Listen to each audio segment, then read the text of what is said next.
Hi everyone, good evening, good morning. This is Elma, and tonight I am with Yash of Clientjoy. And Yash is the CEO of Clientjoy. We all know that, and he was Yeah, actually with us last week. And yeah, today we have a very interesting masterclass, a very interesting topic regarding selling without selling, because selling is very important in a company because without sales we couldn't get money into our company, but then it's yeah, also very important for us to be seen as how do you call that, someone trustworthy, someone yeah, reliable, and not too sneaky in a way of selling. yeah, So, yeah, because we've seen some practices that are not really that nice. And yeah, here, Yash is going to teach us tonight how to actually sell without selling so that you can be seen as an expert in your field and mhm, people trust you and they know that, hey, when you make recommendations, it's definitely what they really need. And just to yeah, let you know that we also have a live giveaway right after this session. So if you leave us a good feedback or if you ask us really interesting questions, or just questions, not really that interesting, and then you have a chance of winning one license of Clientjoy for one user without the white label add-on. Okay, so again, thanks so much, everyone, and let's start with Yash. Yash will now take the stage. Thank you, Yash. sure, yeah. Awesome. Thank you, Elma, for having me and welcome. I can already see some comments over here. So I think it's going to be an interesting conversation today. I'm just sharing my screen, Elma. Are you able to see my screen now? Yes, okay, just one moment. Okay, your screen is now live. Perfect. Awesome. So selling without having to sell is what we call as consultative selling, and that's primarily what we are going to talk about today. And so we are going to talk about how can agencies and freelancers start doing consultative selling, right? And so before we talk about that, I typically talk a little bit about myself and the company or organization that I represent. And the primary idea of doing that, doing a quick introduction every time is to make sure that you understand, you know, a little bit about me, so you know what is the background that I'm coming from, and so everything that I'm about to say, you can put all of those things in the context of the background that I'm coming from, right? And so I'm an ex investment banker, mechanical engineer by education, and looking to help a million agencies and freelancers grow, fulfill, and earn. I owned and ran an IT service company, scaled it from a two people operation to a 55 people operation, started with doing static website development, moved on and scaled it to offering and building SaaS, fintech, and e-commerce web and mobile applications. We, in that process, which lasted about half a decade, we built over 23 SaaS products for our clients as well. We won a couple of awards, and I now run Clientjoy, which is a B2B SaaS product, right? It's Clientjoy helps over 4,000 odd agencies and 9,000 freelancers from 90 plus countries grow their business and manage their clients. And the way it does that is it offers a visual sales pipeline with email and scheduler. It offers the ability for you to e-sign proposals, estimates, and contracts, get paid on time with invoices, payments. It helps you manage your client with a completely custom white labeled client portal as well. And it integrates with Zapier, Pabbly, Integromat, Sync Spider, and Integrately, which is now I think called Make. And so using those, you can integrate with over 3,000 odd applications. We've been conferred with G2 High Performer for summer as well as fall of 2022. Another badge from G2 for users love us, and we have an average rating of about 4.8 on 5 on Google Trustpilot and Capterra, with preferred partners with Stripe, PayPal, and Payoneer as well, right? So that's a little bit about who I am, what I've done, what a little bit of my journey and what I'm doing right now, so that you can put everything that I'm going to talk about as far as consultative selling is concerned in that context, right? And so here's a quick structure of what we are going to talk about. So we're going to start with why should you consider consultative selling? What is actually consultative selling? How to implement it as a process? What could be the next step? And some free resources that I'll be offering to you towards the end. And those free resources are apart from the LTD giveaway that Elma just mentioned. And so let's look at your sales process, right? So this happened with us when we were a couple of years into the agency business, and this happens to most agency founders and freelancers in the early stages, right? So let's say you have a service, you're offering some of the other service. Let's take an example that you're offering SEO or content writing as a service, and that is of great quality, and you're offering it at a great price as well, and you have some clients who have received encouraging results as well. With those clients you have also gotten some amount of proof, so you have some written testimonials, some video testimonials, you've won a couple of awards, and you've done some case studies as well. Now, when you go out to actually meet a prospect, you're somehow, while you're having a conversation, you're not able to connect, right? The conversation is happening but feels like you and the prospect are on completely different pages altogether, right? So even though you have a great service at a great price, good clients, good proof, good testimonials, good case studies, all of that, but when you're talking to the new prospect, it's always a new battle that you're fighting, and sometimes you just don't feel like you're doing the job correctly, right? And this happens to most freelancers and agency owners, and that's completely normal, and that primarily happens because everybody is a center of their own universe, right? So I'm a center of my own universe. I have my own challenges, I have my own problems, I have my own motivations, I have my own inspirations, and so do you. So let's say if I'm selling to you, or if I'm talking to a prospect, the secret to sales is to visit our prospects at the center of their universe, and not to have them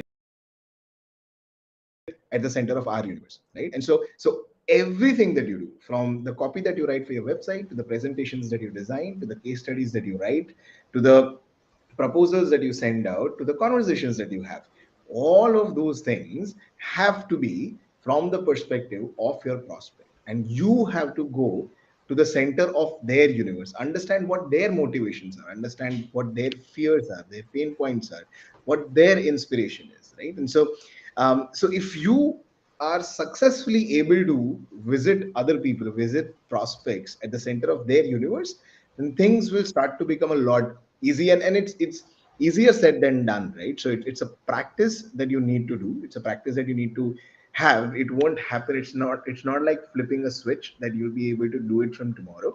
It's a conversation, and it's a practice that will happen over a period of time, but you have to consciously start doing that as well, right? And one of the things that I've seen, and I've been guilty of this and a culprit of this as well. So a typical sales, this is what a typical sales call looks like, right? So you do some amount of small talk and greetings. That's how it starts, and then you start to pitch your services, and then there's a call to action. This is, most of the sales calls, whether they are on Zoom or cold calls or warm leads, or introductions, whatever those are, this is primarily what it looks like: greetings, pitch, call to action. And this process is repeated over and over and over again without considering any other alternatives, right? And so that is what we call as machine gun sales. Right? Machine gun sales is basically spray and pray approach. So you say the same things. You say everything to everyone, and then you hope that someone will be listening intently to what you have to say, and will somehow move to the next stage of your sales pipeline, right? And so this machine gun sales it works. So it works for some people at some stages. So if you're very very early on, and if you've been blessed with, let's say, 100 leads incoming, you only need to convert 3 or 4 or 5 of them in early stages of your agency or freelancing practice. And so machine gun sales could work at that point of time. It's not efficient, but it could work for you at that point of time. However, as and when you grow, you really need to optimize for your conversion rates. You really need to be able to close big ticket clients. You really need to be able to close clients who will give you repeat business and who will become recurring customers of your services, right? And that is kind of where the machine gun sales or spray and pray approach sort of falls apart, where you say the same things with greetings, pitch, and call to action to everyone, all at once, right? And that is primarily why we need consultative selling. And so what is consultative selling? It's primarily a very simple framework. It's a framework where you understand the problem, you explain the consequence, you figure out a solution, and then you pitch in your service, right? It's as simple as that. And we'll elaborate on each of these aspects of consultative selling in a bit as well. but it's this framework. Fundamentally, this is the framework of consultative selling: problem, consequence, solution, service. Right? That's primarily how it works. Let's Before we talk about consultative selling, what are some of the benefits of doing that, right? And so there are a lot of benefits, but three key benefits or three primary benefits that come to mind. And so the first is that you have better ratios, right? So when you are doing consultative selling, the precursor to that is to earning the trust of your prospect or earning the trust of your potential client. And now, since you have the trust of the customer or the client, you will have better ratios, you have better closure rates, and you'll also have access to referrals from them since they now trust you, right? And so if you have trust of a customer, if you have trust of a prospect, you can easily essentially do anything and everything with it, right? So that's number one. The second benefit is that it offers you a competitive advantage, right? So it's the only one that is market oriented selling process, right? And so you are always on top of market trends since you are consistently and constantly interacting with your prospects, not necessarily from the context of selling your services, but since you are just plainly interacting with your prospects, you know what is happening in the market, right? And it gives you some significant amount of insights, and so you always typically tend to stay on top of the market trends. And the third, it gives you an opportunity. It gives you an opportunity to identify unrecognized needs, right? So since you're not just pitching your services, so you're not just pitching for SEO or website development or social media marketing or performance marketing, since you're essentially trying to figure out what their problems are, in the conversations that you have with your prospects, you'll be able to identify unrecognized needs from the prospect as well. And it's not necessary that you will have a service that will fulfill their unrecognized needs. However, we'll talk about this a little later as well. However, you can always partner up and then offer a larger solution and get a much larger ticket from the client or the prospect, right? And so these are the three primary things that are the benefits of implementing consultative selling as a freelancer or an organization. And it's important to remember, it's important, and this is something that is super obvious, but we tend to forget, is that while your prospect is talking to you, they're talking to at least four other vendors about the same thing, right?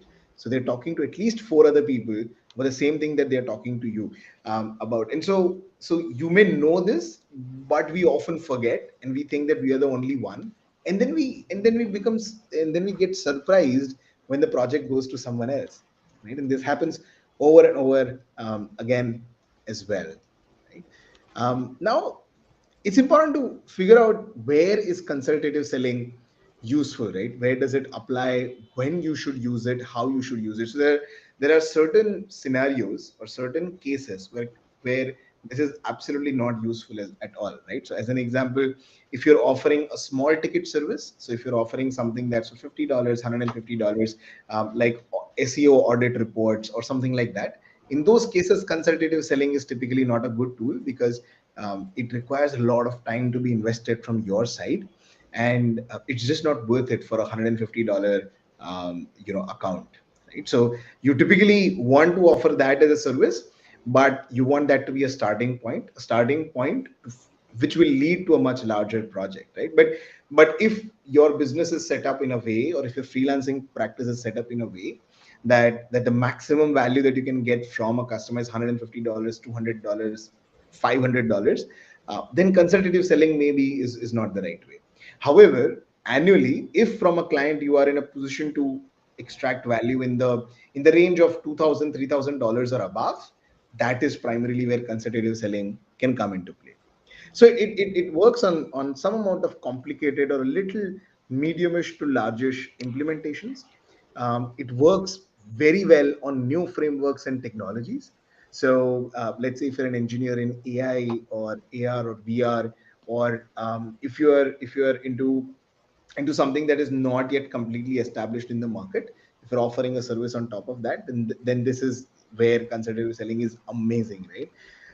And it works if you're picking up a mandate from scratch, right? So you are the only sort of a service provider that the prospect is going to engage with. You're not one of the five other agency setups that they have for different things. If you are picking up the complete mandate from scratch, that's kind of also where this applies a lot, right? And so let's try and understand from a funnel standpoint.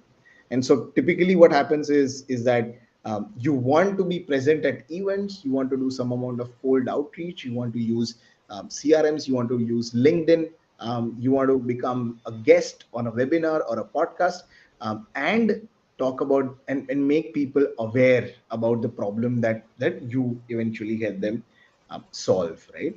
And then when you are in these places, you essentially position yourself as an expert. And so while you're positioning yourself as an expert, you figure out who of the people who became aware are actually interested in solving this problem, right? And so you do some amount of research, you make some amount of connection, and that is primarily where consultation sort of comes into the play, right? So you understand problems and then offer solution, and then once the sales is done, you pass it on to the closure team, right? You move on. So then you can have pricing, negotiation, terms, implementation, all of that can be handled by someone else. But you, as founder of an agency or a freelancer, are essentially taking care of these three things, right? So you're present at events, you are positioning yourself as an expert, you are doing webinars, and you are going on to other podcasts, and you're understanding other people's problems and then offering solution, right? So that's primarily the framework in which consultative selling sort of operates, and those are the kind of projects or scenarios of prospects for whom consultative selling is meaningful or useful, right? Now, before looking at how to do consultative sales, let's look at some basic sales fundamentals first, right? Because a lot of times they go unnoticed or unworked upon. And so here are some fundamentals. So one is, and I go through these very very quickly. So one is ideal client persona. You need to know everything that is to know about them. This is the point where you go to their universe. So their pains, their need, their fears, that the places that they hang out on the web, the places where they learn from, all of those things you need to have good grasp of, right? The second is expertise. So individually you're positioned as an expert. Doesn't matter whether you're part of a larger setup or a larger agency, but individually the kind of things that you write on your social media, the kind of people that you hang out with, the kind of people who you collaborate with, should help you position individually as an expert, right? Following up, more than 70% of deals close between 8th and 13th follow up. And so consistent automated follow ups are always key to closing deals. Processes, please don't leave anything to common sense.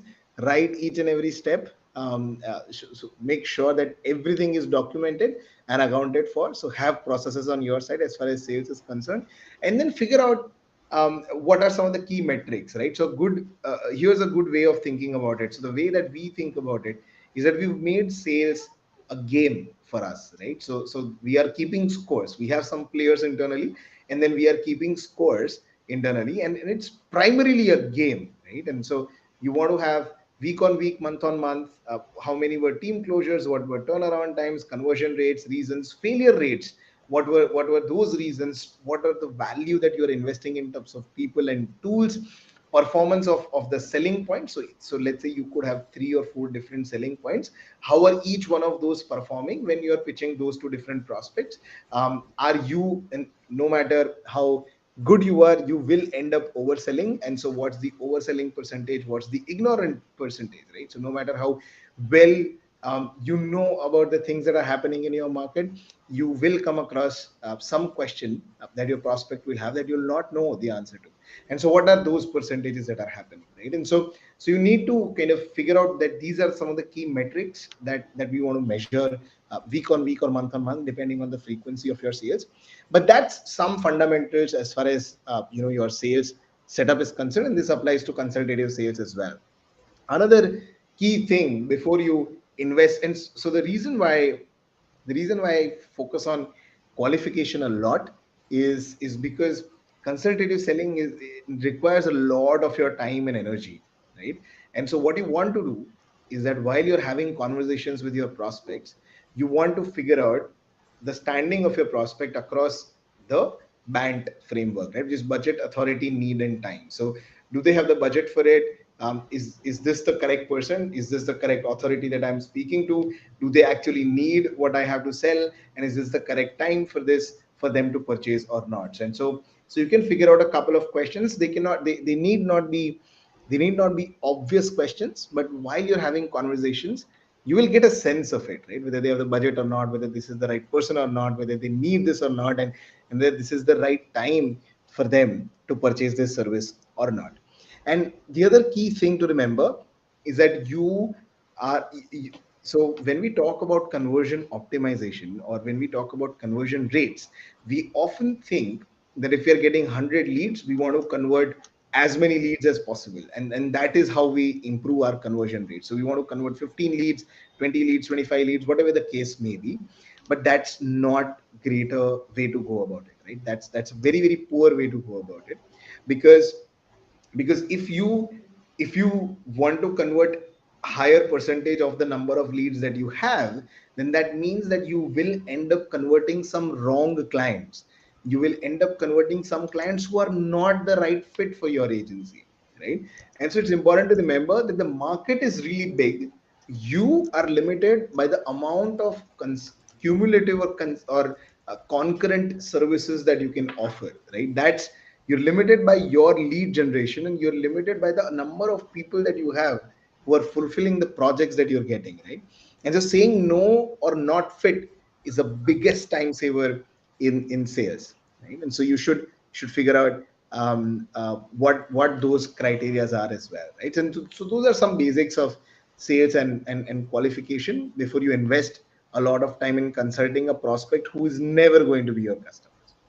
And now we'll come to some of the fundamentals of consultative sales or the art of selling without selling as well, right? So it's very, very simple. It's super simple. Here are the three things you need to figure out. One, where are they today? Two, where do they want to go? And three, what is stopping them from getting there, right? Understanding what their current position is with respect to the problem that they are facing, and then empathizing and understanding what their goals are in terms of where they want to reach, and then asking questions that will help you identify what are the roadblocks. These are the three biggest questions that you want to figure out the answer to while you are doing consultative selling, right?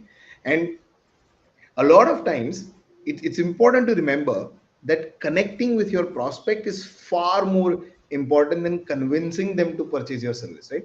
So connecting with your prospect about the problem that they are facing will help you sell a lot more than convincing them about purchasing your solution or purchasing your services, right? And that's super important to super important to remember as well. And so there are three key things to keep in mind. So the first is that this is an equal power conversation, right? You're not, do not position yourself as a salesperson. You are a consultant, right? You're coming in as an expert. And so your emails, your website copy, presentation content, everything should be on the lines of the fact that this is an equal, this is a relationship of equals, and you're not positioned as a salesperson, but you are positioned as a consultant, right? The second is that inevitably, if you implement consultative sales, inevitably you will have to bundle, right? Because bundling has to happen, because your service or the solution that you're offering can be unidimensional, but the problem of your prospect will more often than not be multidimensional, right? So as an example, the problem of your prospect could be the fact that they are not getting enough visitors on their website. The answer to this could be doing performance marketing, could be doing SEO, could be doing redoing the website with copy and new graphics, or improving the page load speeds. The answers could be, or doing better on social media, or doing webinars, or whatever it is, right? So the answers could be multidimensional. So you could just be offering the SEO and related services, but the problem of your client is not from the SEO standpoint. SEO is just one part of the equation, just small part of the equation. The problem that your client is facing is the fact that they're not having enough visitors on their website. And so you will have to inevitably partner up with other agencies and freelancers, and you will have to bundle. So just one product or service is never enough to solve a problem, right? Because you're going in there to solve a problem. And the third is We sorry, most of us make this mistake. So most of us, while they're having a conversation with a prospect, we don't listen enough. We listen with the intent of responding back. We listen. While we're listening, we're just waiting for them to finish speaking so we can come in and speak. And please don't do that, right? Listening someone with intent, it means that you have to make sure that it's not just for getting the opportunity to say something back. It's to empathize with your prospect and ask them direct questions as well, right? So again, a couple of things from consultative selling standpoint. Remember that you are not selling, you're helping. Think of a doctor, right? So when you visit a doctor never advertises their medicine, right? They don't say that my medicines have worked on these many patients. They don't have photographs of their patients saying that they became healthy. They don't have case studies of their past patients talking about how they were facing a problem and now it's solved. They don't talk about that. A doctor will start by asking you about your problem. Their first question is, how are you feeling today? What do you think is not right with you, right? And that's primarily how a conversation starts. And so you are also going into consultative selling as a consultant, right? And so you are also a doctor. And so much like how a doctor practices medicine and how a lawyer practices law, you are practicing selling, right? So you are a consultant and you're practicing the solution to whatever problem that your client is facing as well. The other important thing to remember is that you should ask open-ended questions, right? Ask as many open-ended questions. And this is not just in consultative selling, this also works well in relationships.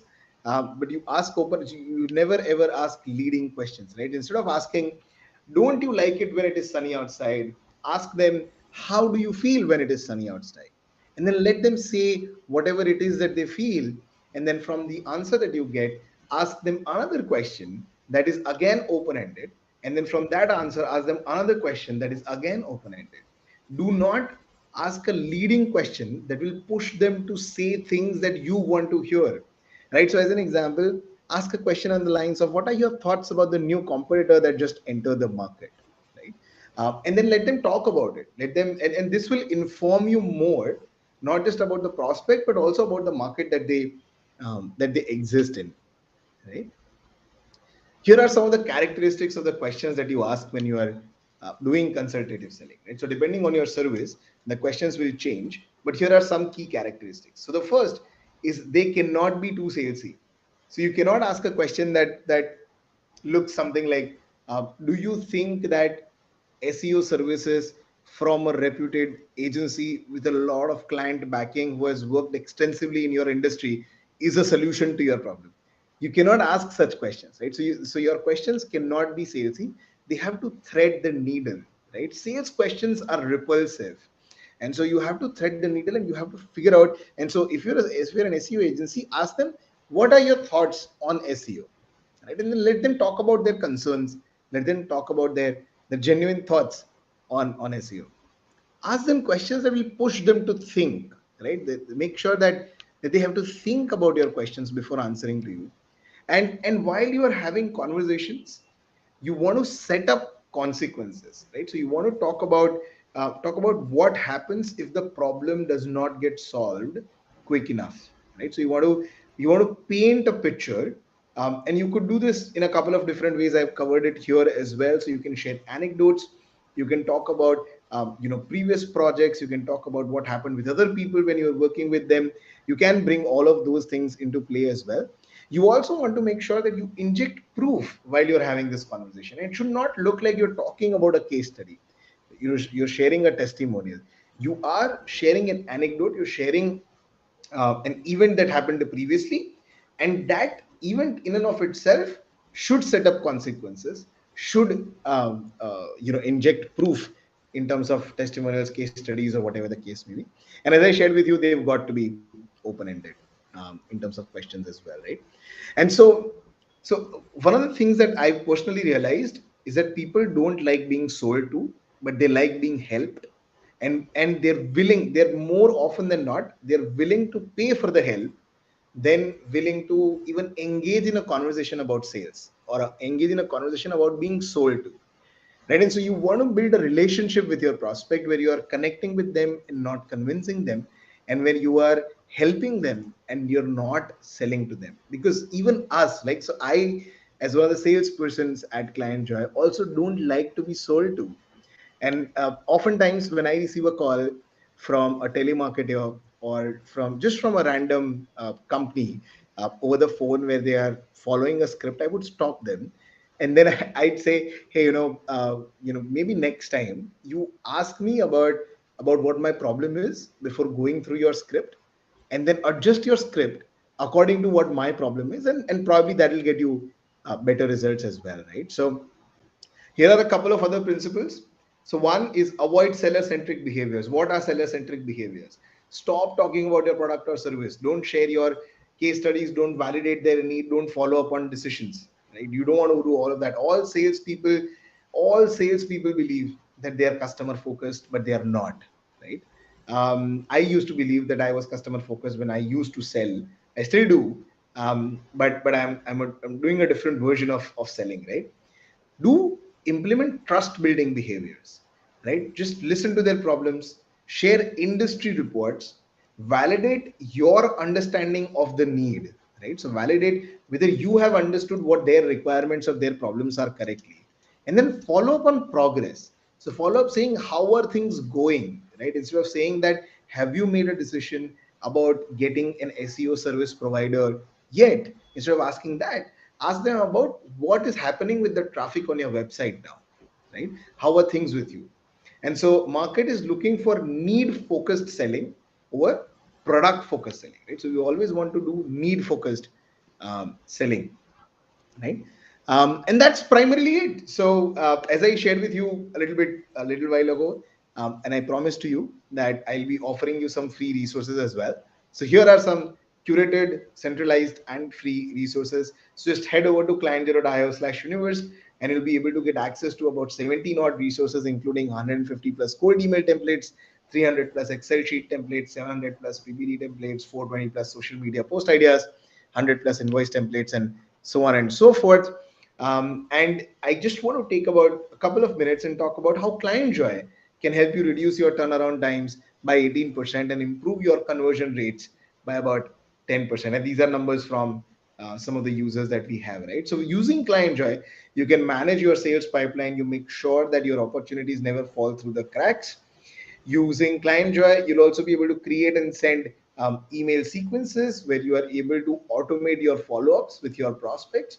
You will also be able to get your quotes, contracts, proposals, estimates e-signed, and you'll be able to track whether they've been opened and read or not. You'll be able to set up a custom client portal to work with clients that will work on your custom domain, will carry your own logo. You'll be able to embed over 1,000 apps. You'll be able to have custom JavaScript, custom CSS, and so on and so forth. You'll be able to manage clients and their activities as well. You'll make sure that you'll always get paid on time. You can raise one-time split or recurring invoices with payment links with Stripe, PayPal, Payoneer, Razorpay, and InstaMojo. And you can also schedule automated reminders using Clientjoy as well. And this is something that we firmly believe, that sum of parts is greater than parts of the sum. So instead of using Invoicely and PandaDoc and Calendly and Pipedrive or variants of that for collecting payments, getting documents signed, getting meetings, and managing your sales, you can use Clientjoy, which is one tool to sort of rule them all. And you can use the code non-tech techie to get 15% off.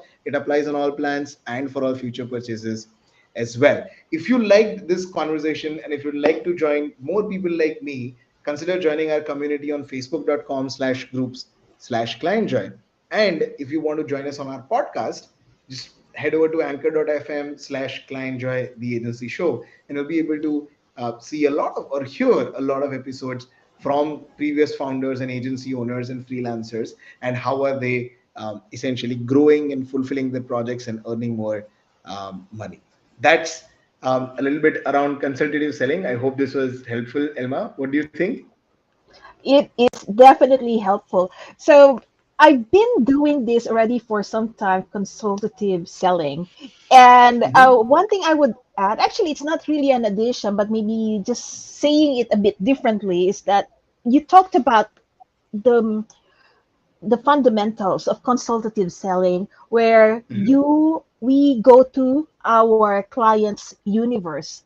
We don't bring Yeah, them to our universe, and this is yeah, very important. In how I learned it is like, I call it building rapport. So I really put yeah. myself in the shoes of my clients. I try to find out Mhm. exactly what are their pain points, and then tell them why I am the right solution for them. Of course, Yeah, I don't tell them that, hey, I'm the right one for you because of this, and that. But it's more of, okay, I talk to you. I say, hey, hi, how are you? How's the family? I do yeah. learn even on a personal level Mhm. what this is all about, and then about my clients. And then at the same time, I try to find out what's making their life difficult, what's stopping Yeah, them from growing. yeah. And then that's where I tailor my solution to their problem. So it takes Got it. time. It's a long process, especially if you are on enterprise level. Yeah, This isn't really okay. On B2C, it's a bit quicker because you already have your persona cut. It's almost like I wouldn't say cookie cutter, but typically we have needs. And then, yeah, so basically, the difference between B2C and B2B is that B2C, it's really, really, really quick. It's really yeah, fast moving, while B2B enterprise level, it could take up to 2 years, your typical yeah, project cycle. And in yeah. fact, I got one project recently where I started talking to the client 4 years ago, and they Oh, finally wow. came back to me to us that, oh, we are finally going to consider what you have proposed to us 4 years ago. Yeah, yeah. And it just Happens a really lot. depends, yeah, and that it just really depends on which industry, especially when working with governments, I tell you. That's what Yeah, happens. It could be quite slow, so very important to build rapport. Sometimes when you do go and meet them in person, we Mhm. almost try to copy their body language so that Yeah, they feel at ease, and they feel that yeah, they can trust us. That's really, really yeah. important. Okay, so let's Perfect. go start answering some questions. All Mhm. right. Okay. So, what's the difference between a sales pitch for a low-hanging ticket service versus a high-ticket service? Mhm. Great question here. So low ticket service. So when you are selling a low ticket service, it's basically like a menu of sorts. Like, so you want to go boom, boom, boom. So here's what you want. If you don't want this, don't go ahead for this. But if this is what you want, then this is what we are offering. Here are a couple of advantages. Here's what other people who have bought this have to say about this. And you either, it's a very simple decision. You either take it or you move on, right? So that's typically what you do with low ticket service, right? So this is things that's worth $100, $500, $200, $800, and stuff like that. And so these are the service points that you typically want to automate as well. So you want to have large degree of automation in order to sell these low ticket services as well.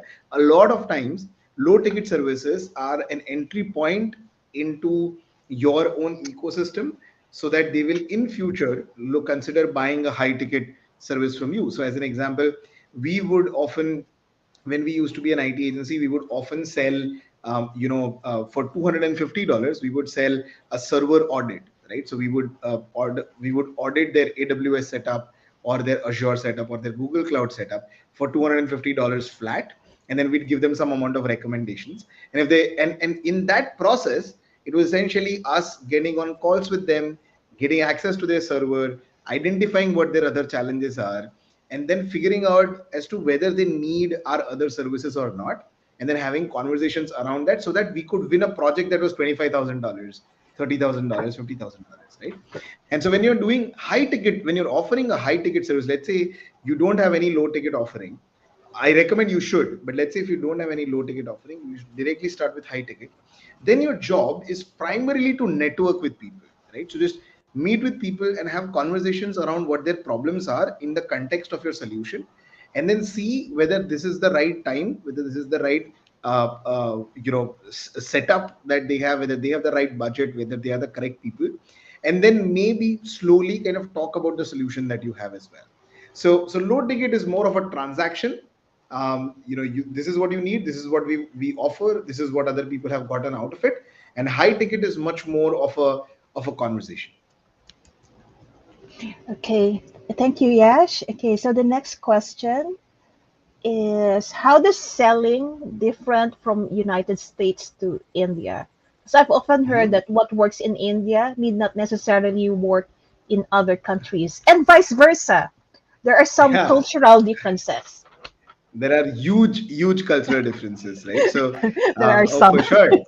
um, for sure. But so here's a couple of things. In my very limited experience, we've had customers for our service business, IT service business. Previously we've had customers from India and from the US, and now with Clientjoy we have a lot of customers from India as well as from the North American markets, which is US, Canada, and then we've got customers from certain parts of Europe, Southeast Asia, Australia, Singapore as well, and India, of course. And so if you are able to, in my limited experience, if you are able to sell in India, selling in the US is a piece of cake, right? And so Indian people don't trust other Indian people, or Indian people rather just don't trust other people. Indian people typically have their survival guard on. They have like the survival mode on. They always think that if this person is having a conversation with me, they must have an ulterior motive. um, while that is not the case in more often than not in developed economies. However, while I say that, I should also mention that Indian people are also far more forgiving than a person from a developed economy. So, and when I say forgiving, I don't mean from a interpersonal characteristic standpoint. When I say forgiving, I mean that Indian people are far more adjusting to the fact that you missed your deadlines or you overpromised something and underdelivered over a period of time, because that's what they also are doing in their lives. So it's a very well accepted fact that everybody in India is over promising and under delivering, while that's not how things in developed geographies work, right? So if you are talking to a potential customer or prospect in the US, you make sure that whatever it is that you are saying that you'll be able to deliver, you will be able to deliver. Not maybe, not kind of, not sort of. You have to be absolutely sure that whatever it is that you're saying, you will be able to deliver. In India, that's kind of okayish sort of a thing. But yeah, so that's in my limited experience the difference that I've seen in selling in India versus rest of the world. Okay, now India versus the rest of the world. Okay, yeah, it's more about trust. Yeah, Indian people, they're not very trusting, put it that way. Yeah, yeah, They really like, they really think that everybody is out there to get them. he's out there While to get them. Yeah, so yeah, and those are really, yeah, because I've also worked with Indians, yeah, and they think that everybody is trying to take advantage of them. correct, It's correct. this So is they really always have their guard on. this is my honest observation. I don't want to offend anyone, but this is really an observation I had. This Like, is not offensive. This is true. It's not okay, offensive at all. so the Americans, oh, okay, also Indians, they tend to be like quick, quick, quick. I want things yesterday. Yeah, yeah, They are like that. Compared to Americans, they're a bit slower, more calm, more laid yeah, back. yeah. So, any So other culture that you want to, to compare? I can give a perspective because I did work in. I worked with Europeans. I worked with Asians. I huh, worked with huh, where I think I just haven't worked with Africans. I never had a chance yet, mhm, but I mhm. wish to work with them. Okay, All right. so yeah. If you just want me to compare any other nationality, Yeah, just but so let I, me I know. should say I should say this. The nicest. the nicest prospects or the nicest people to sell to are the Mm. people in New Zealand, is what I've come to realize. Those are some of the best, some of the nicest people. They're so kind and they're so generous, and they listen to you. And so when you are selling to them, they are much more engaged in the conversation, and they are like, "Oh, okay, tell me more." And so Mhm.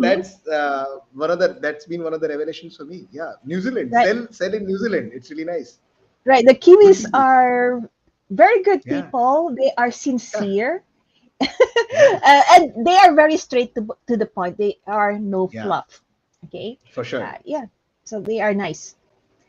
All right. So here's another question: how do I convert a physical meeting to a Zoom call? Hmm.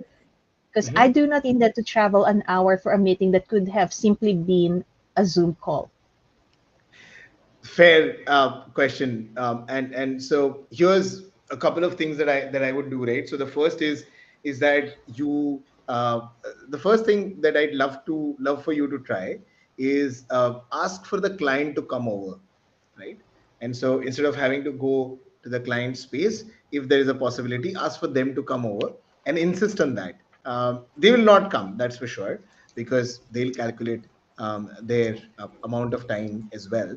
Another couple of things that I'd also recommend you try is that if there is a meeting that they are insisting you to do at their office, ask them whether you can reach there a couple of hours early, and the fact that whether can you work on your things from their office, right? And so basically tell them that, hey, you're going to be, so let's say if they're asking for a meeting for 2 p.m., tell them that, hey, you're going to be in that area and free by 11, and you don't want to go come all the way back. Is it okay if by 11:30 you can reach their office? Take a small corner, you continue doing your work until the meeting starts happening at 2 p.m. with the client, right? And so figure out different ways of making them aware that this is super inconvenient for you, without actually having to tell them that this is super inconvenient for you. And so there has to be subtle clues that you can leave behind in the conversations that you're having as well. If after doing couple of these things over some few weeks, if this still does not work, then what I would say is set up a schedule, right? So say that, hey, we'll have one physical meeting every 2 weeks, and then everything else can happen over Zoom call. If that also does not work, then I'd recommend that you include your travel charges, or you include your 1 hour long travel into your monthly billing. If that also does not work, just change the client and move on. Okay. And for me, how do I change a physical meeting to a Zoom call? Okay. So usually the first meeting, I go there in person because I really want to Yeah, see the client face to face. But yeah, subsequent meetings, I try as much as possible to make it into a yeah, Zoom call. yeah, Because as much as possible, I still want to see my client. Now, yeah, there is an art to convincing them on how to do it by Zoom. And typically, it's just that, um, okay, for number one, make sure your camera, your microphone, they are all working, yeah, because it's really like if your technology does not work, I tell you that your client will not want to have a Zoom call with you. yeah, Like if yeah, he or for she sure. cannot hear you, he or she cannot see you properly, he or she cannot see your gestures and all that, and it's always choppy. So you need to have a good internet connection. You need to have a good camera. You need to have a good microphone. That's number one. If you really Yeah, don't even try to convince your client to have a Zoom call with you if you don't have those. Okay, correct. that's really a requirement. And I would say that try to meet your client in person at least once, if possible. Hmm. If not, yeah, that's about it. And then the next meetings would be Zoom calls. That would be fine. And then say you have to do some. There are some major breakthroughs on your project or major milestones. Then you can also meet your client during the time. But Yeah. for those in betweens, you don't really have to. And just make sure you have the right tech. You have good internet connection and the right technology. Yeah. Okay, next question here is, can you share a bit about your upcoming features in this quarter? Oh, Pravash, thank you for asking this question. This quarter, we are working on a couple of important things. The first thing that we're working on, and so I'll talk about the major things. So, the first thing that we're working on is lead forms, the ability for you to create your forms and embed that on the website. When people fill that out, they'll be created as leads within Clientjoy.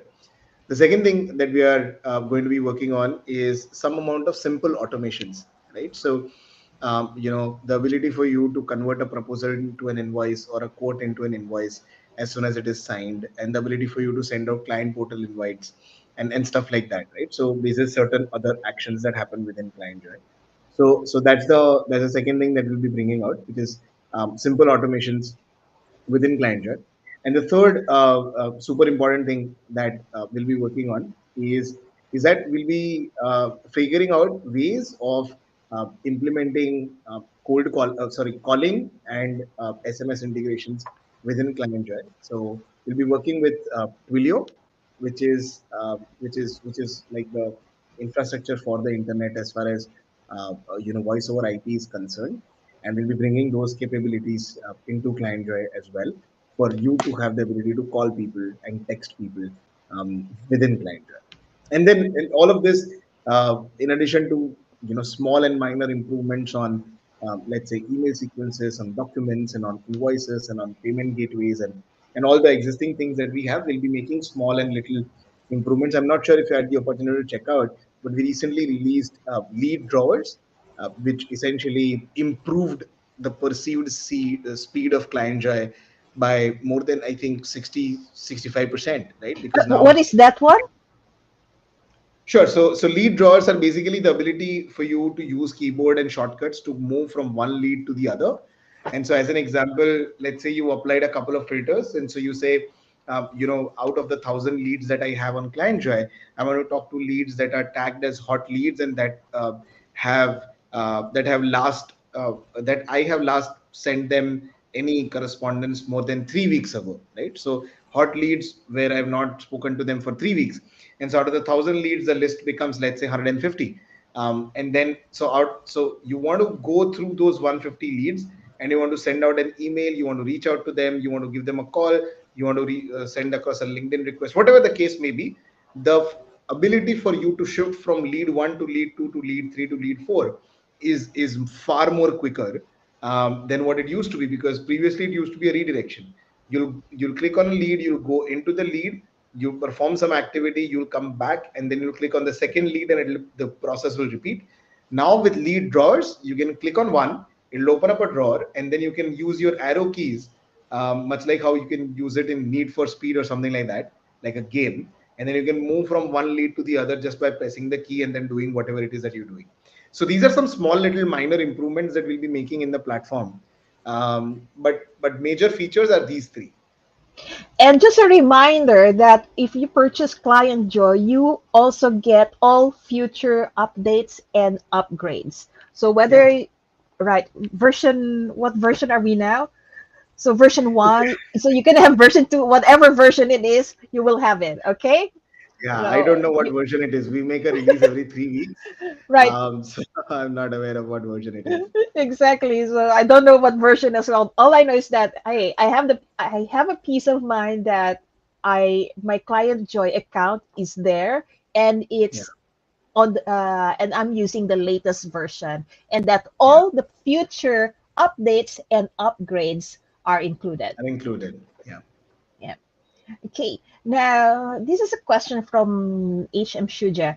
How can Mhm. I estimate the time to convert my cold prospect to a hot lead, The hot client. a You hot cannot client? estimate it. So you cannot estimate it. I would say you have to do it for some number of clients, and then you'll figure out that this is your turnaround time, right? So it's very difficult to estimate. So it depends on the kind of services that you are selling and the kind of market that you are in, and the need of those services that your clients have. So there are too many variables, right? It's like predicting weather. There are just too many variables that are involved, and people often get it wrong. And so instead of estimating that or predicting that, you want to consistently do it and measure it.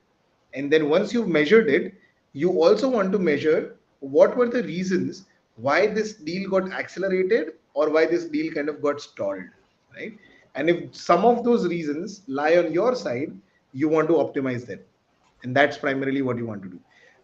Estimating time to convert from cold prospect to hot client, that estimate is never going to be correct.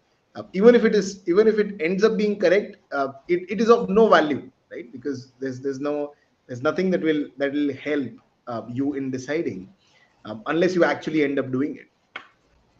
Right. It depends on the industry. So many factors, Yeah, like even holidays is a factor to it. yeah, for So sure. so many factors. It's really difficult to estimate that. So just look at your track record. So track everything that you do.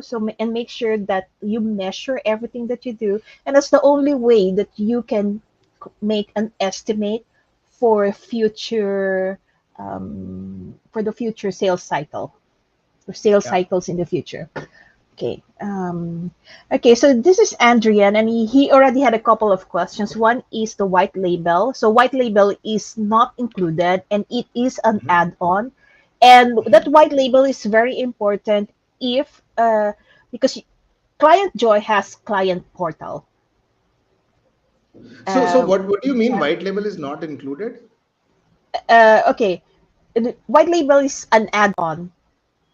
Yeah, it is an add-on which you can Right. purchase for life. Yeah, Yes. So it's there's also a lifetime offer for that one. yeah. I think additional 49 49, yes, for the yeah, workspace, for additional the whole workspace. $49 for the white label. Okay. So that might be important if you are having clients and you create a client portal, which is actually very beautiful in Clientjoy. You can Yeah. embed a lot of things in there. Okay. Anyway, his next question is the SMTP. Is it a paid Mhm. add-on too? So SMTP is part of the white label, which is a paid add-on. So if you want a custom SMTP, then that's part of the white labeling add-on in and of itself. I should also mention that white label is available for lifetime for $49 only up until tomorrow. Day after, it moves to $9 per month, and for the whole workspace though, right? So just want to kind of sort of also mention this and clarify.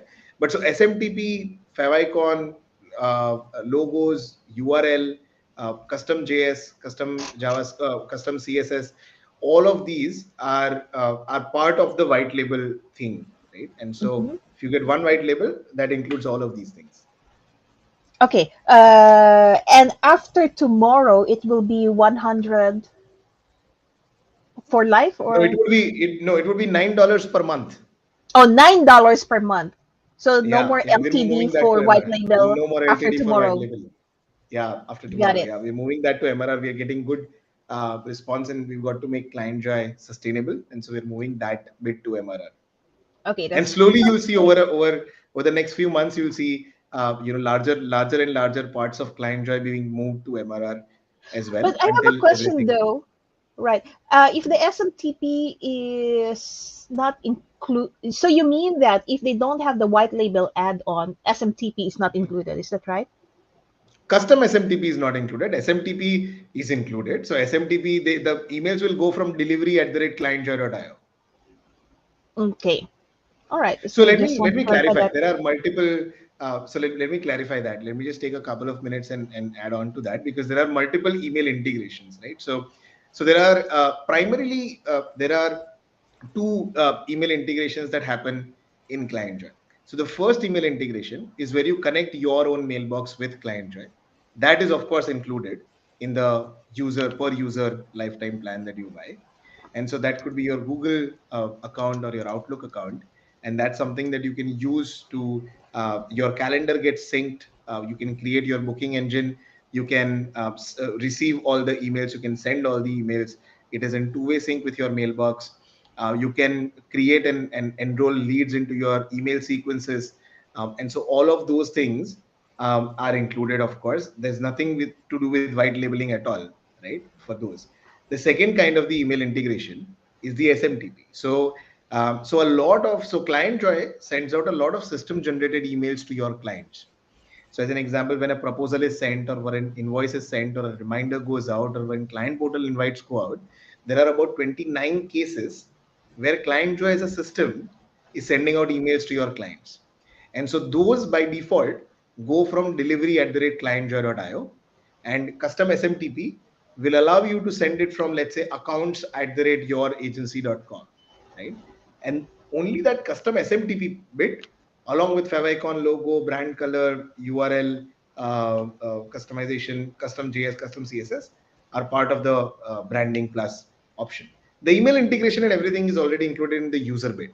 So just wanted to clarify that there are emails, two types of emails that go out from Clientjoy. One is what you send out as a part of like just sending out emails, following up with your prospects, enrolling them into email sequences, and second being the system emails, which are sent out for proposals, invoices, and all of those things. Okay. And the second one is part of the white label custom SMTP, right? If you want it Yes, customized. Okay, yes. got it. All right. So the next question is any plans to add project management? Like flow loop. Yeah, like Lulu. So not as of now. We have consciously stayed away from project management because that's a slippery slope. There's no matter what sort of a project management system you build, it's either too simple and has very minimal features and not usable, or it's too complex and has a lot of features and hence it's not usable. So no matter what sort of project management you end up building, it's not usable for either of these two.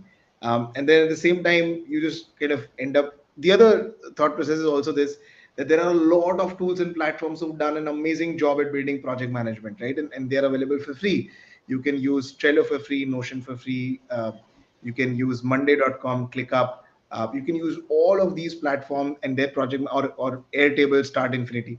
You can use all of these completely for free, and then you can integrate those with ClientJoy, right? So depending on what you like, what your clients like, what is the extent of complexity that's important in the project management system for your business, depending on that you can choose any PM system, and then you can integrate that and just embed that in the client portal, right? So we've embedded, so as an example, we embed a lot of Airtable databases into our client portal. You can bring in ClickUp boards into your client portal as well, and so your clients will always have a real-time view of what's happening. However, at the same time, I should also mention that this is the thought process as of now. Let's say for some or the other reason we end up changing this thought process in the future, and we end up saying, 6 months later, a year later, that hey, let's build project management in Clientjoy. If we end up doing that, then that will be included into your plan. Just to kind of be Right. clear on that. Actually, can you show a client portal to the viewers Sure. so that they understand exactly what we mean by, or what you mean by they can embed, say, ClickUp or whatever project management software they have. That's why it's like, if you ask me, it's not really necessary to have that because it's another Sure. system that you can embed uh inside the client portal. Yes. Okay, And so, so here are you able to it's see my your screen? screen. Yes. Perfect. So let's say, so this is what ClientJoy looks like. This is the dashboard. Hey, these are the things that you're working on, your invoices, Oh, activities, Elon documents. Musk is your client. Wow. Elon Musk is a he's a test client for sure in a test account. But yeah, so hey, so one of the interesting things that we've done and that you might have also come across is that when a new person signs up to ClientJoy, we actually set up some amount of demo data, and all of that demo data are Game of Thrones characters, right? And so Oh, so so it's fairly simple for people to understand, that there's House Lannister is a company, and then it has Tyrion Lannister and Tywin Lannister as contacts, and then you can invite these two to the client portal, and you can invoice House Lannister, and so on and so forth, right? So it kind of makes things fairly easy and simple for people to understand as well, right? So by the way, this is what Clientjoy looks like. This is how the customers or how you can view your clients on Client Portal. As you can see, sorry, this is not Client Portal. How you can see your clients on Clientjoy. As you can see, from the time that they were added as a lead to the document that they were sent, the customer, they were added, they were invited to the Client Portal, the invoice was sent, the invoice email was opened, everything is tracked, right? So all of this information is available right over here. And then what you can do is you can set up Client Portal for them. Now I'm actually showing you the agency view of a Client Portal. And so you'll see this gray bar, but your clients won't see this gray bar. Also, since this is the agency view and this is the preview, it is running on app.client.io. But if you have the white label add-on, it will work on your custom domain. So it could be on clients.youragency.com or something like that. So a lot of our customers, what they do is on their website, they add a button on the top right saying client login. And then that client login takes them to the Clientjoy's client portal, which is hosted on their custom domain. It carries their logo, and then clients can enter the information, credentials, and then log in. And so ignore this gray bar, right? This is the preview bar, but this is primarily what your client will see. And so what you can do is Acha, by the way, this is completely mobile responsive, so your clients can use it on the phone as well, and move between the tabs that you've embedded. And again, this is a demo account, and so you'll be able to. So as an example, I've embedded a content calendar from Airtable, and so this is what it looks like on the phone. This is what it looks like on the web. And you can embed, let's say, a ClickUp board. And so a ClickUp board is has all the activities for your clients to see as to what is the status. You can embed rank tracker, and so it gives live analytics to your clients about the website visits and views. Airtable I've already shown. You can embed Canva presentations or Canva graphics if you're doing some design work for your clients as well. They can see all the invoices over here and their status, and then they can pay as well. They can see all the documents that they've been sent, and they can see their status as well. They can open it and download it. And if you're collecting some amount of requirements from your clients via Google Forms or Typeform or anything like that, then you can embed that over here as well. This, by the way, is a demo custom JavaScript embed. So this is not Clientjoy's, by the way. This agency's chat widget or agency's sort of a support widget that we have, right? So that's a very quick view. Client portal can be used to do a lot more things. You can add and edit tabs from here. You can set client portal templates and so on and so forth. But this is a very quick sort of an intro into what client portal looks like and how it works and so on and so forth. Okay, thank you for showing us the client portal. All right, so okay, so the $49 white label lifetime is only until tomorrow. That's really fast. Yeah, Yeah, actually, they had it already 49 for lifetime since a couple of months ago. yeah, since a long time. Oh, so they've given you enough time to have this white label. In fact, previously it was included, and then white label became an add-on, and then Yeah, now it's going to be monthly. yeah. Which is, yeah. Okay, so next is okay. I think this is also from Andrian. Last question, if you don't mind. Common tool when you embed site like monitoring or uptime to the client portal, need or internally, if that site have a basic authentication like password. Can I pass a Okay. password URL to the client Joy embed vessel? I did not understand this at all. I So, think it's something like okay, for example, I have Uptime or Netumo and I embed mhm, it on the client portal. mhm. How does it okay, how can my client see what is So there? Do I need to enter a password all the time or no, so this is basically an embed that works, right? And so the embed that the embed widget that the tool is giving you will make sure of it. So as I showed you, it does not require a password. So I can embed reports from Google Data Studio or embed videos from YouTube or embed, let's say, the uptime monitoring widget from this particular tool into Clientjoy as well. But I think I'm answering a question that I have misunderstood, and so what I would, or I'm answering a question which I'm not capable of answering. And so I'll say that this is a great question. I don't have an answer to that. Please reach out to me or our support. I'll reach out to you on this Facebook comment thread, and then we'll have a longer conversation, and we'll figure out a solution to your case. Okay, because I think I recall one time that I embedded something on the client portal, but it did require a login. Mm-hmm. Right. Okay, I need to test that one too. I hardly Sure, use the client portal for myself. sure. So let me see, did I miss anything else? Okay, so all right. So and Andrienne, we will answer this after the stream. We had a follow up on because my monitoring site is password protected. Common tool cannot pass that password parameter. Okay, Okay. so we will answer that later after the stream. Yeah. Okay, so did I miss any questions?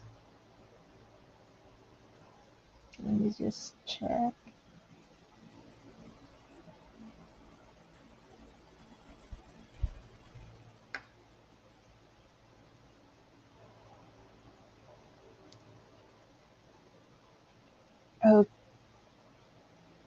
Okay, I think this is about it. We have some viewers, but I couldn't find the names of others. Okay, Okay. I'll share my screen, and because we are going to do the live giveaway today. Okay.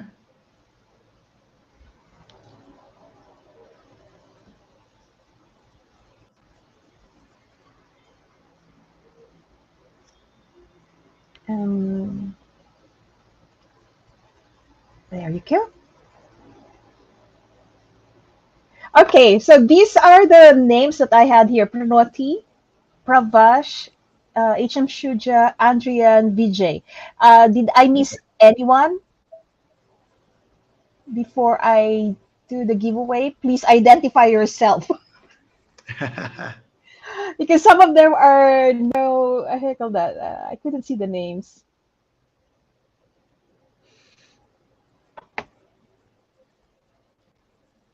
Okay, looks like I didn't miss anyone. Okay, so let's just do this lucky draw. Oh, Sure. Bush. Okay, Bush is there.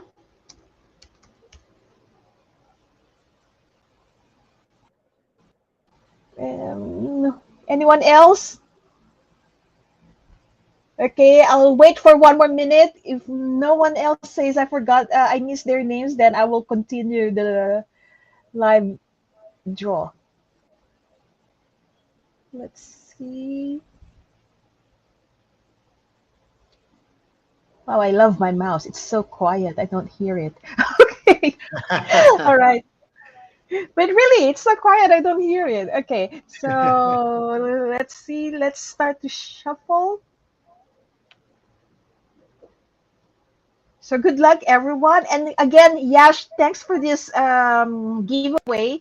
And Oh, sure. and who's the lucky person tonight to win this? Okay, start. You, yeah. Let's see. Let's find out. See. Oh, it's HM Shuja. HM, are you there? Can you please let me know that you are here? I couldn't find him. He won, but I couldn't find him. He's not Ah. here. You have to be here to win this. Oh my God. He missed out on that. Yeah, you missed out on that. You have to be here. So HM going once, going Hey, he's here. twice. Huh? He's here. He's He's, here. I see his he's comment here? saying, yes, I'm here. Okay, cool. So yeah, we have a winner. Congratulations, HM. And I'll be in touch with you at how to claim your Clientjoy LTD. So just a reminder before I already forgot about the other things that Clientjoy has a very interesting Black Friday offer. Yeah. I should have actually done this. Let's go to my screen. Clientjoy.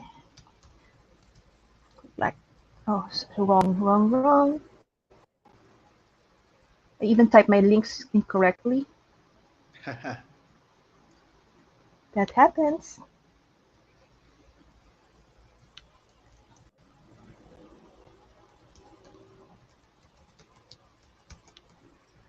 I think they need to know how the Black Friday deal, because this is a very special deal from Clientjoy where you Yeah. could get um, come on, quickly, up to 50% off. And how come it's not loading? Why won't it load? Loading for me. Okay, there you go. So I really love this size. So it's the next, is this 7 days? It's Yes, the for next, 7 days. It's already yeah, it's started, but yeah. it's already started.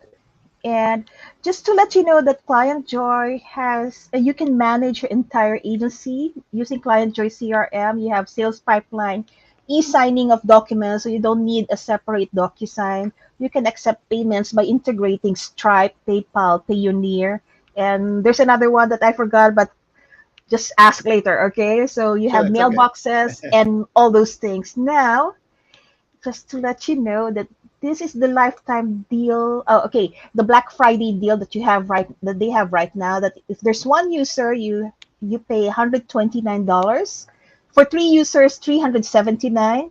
For five users, 589. So that's 20% off. 10 users, 949. And for 20 users, that's 50% off. But what is this one for nine? Okay, because you get a 10% off. And then on top of Yeah. that, if you use a discount code non-tech-techie15, you get 15% off.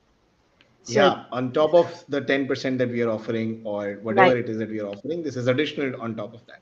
right. So you get 15% off on top of that. And the white label add-on is $49 until tomorrow. After that, it will be per month $9. Now, for the white label add-on, you can also use the non-tech techie 15 to get Yes. 15% off for the add-on. And by the way, Yes. next week we will be back here at the same time to talk about how to how to 10x your ROI on your social Social media. media using Linkjoy. So Linkjoy is a product of Clientjoy as well. So they are the same company. And what's Yeah. unique about Linkjoy is that you can actually integrate payment gateways like PayPal and Stripe. So next week Yeah. we are going to show you how you can actually earn money using Linkjoy, so that you can make money out of your social media activities. Okay, Yeah. so see you again next week, same time, 4 p.m. GMT, which is midnight my time, 9:30 in India. And yeah, see you next week. And thanks, Yash. Thank Thanks you. again. Okay, so we do Thank again you. Thank next you. week. Bye. Absolutely. Bye bye.